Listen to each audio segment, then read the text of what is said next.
Ciao, sono Claudia e frequento il secondo anno di ITS Turismo Academy Veneto, corso Tourism 4.0 di Jesolo.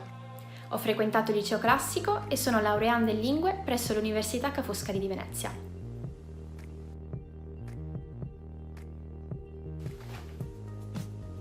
Dopo aver conseguito la maturità classica e iniziato gli studi presso l'università, nel frattempo ho sempre continuato a lavorare nel mondo del turismo, che è la mia più grande passione.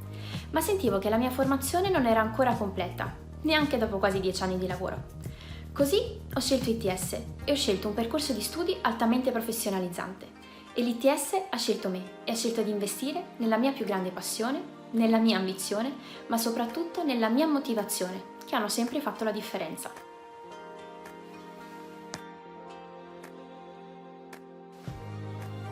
Il mondo del turismo declinato in tutte le sue forme, dal travel alla destination, dalla cultural heritage al marketing alla comunicazione fino ad arrivare al revenue. Queste sono solo alcune delle materie che hanno contraddistinto il mio percorso di studi, ma è stato poterlo fare in un'ottica 4.0 a fare davvero la differenza. Imparare ad interagire, come sfruttare al meglio le più avanzate tecnologie come la realtà aumentata e la realtà virtuale e metterle a disposizione dell'esperienza turistica per renderla ancora più unica e indimenticabile. Per non parlare dell'opportunità di svolgere 880 ore di stage direttamente in azienda, che ci permettono di entrare in contatto con grandissimi professionisti. E l'opportunità di poterlo fare anche in Erasmus o presso svariate destinazioni rende ancora più unico il nostro percorso.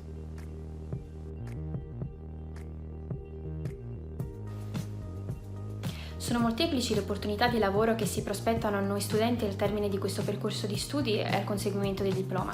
In realtà molte si consolidano proprio in fase di stage perché sono in primis le aziende ad assumere le risorse nelle quali hanno investito e che hanno formato.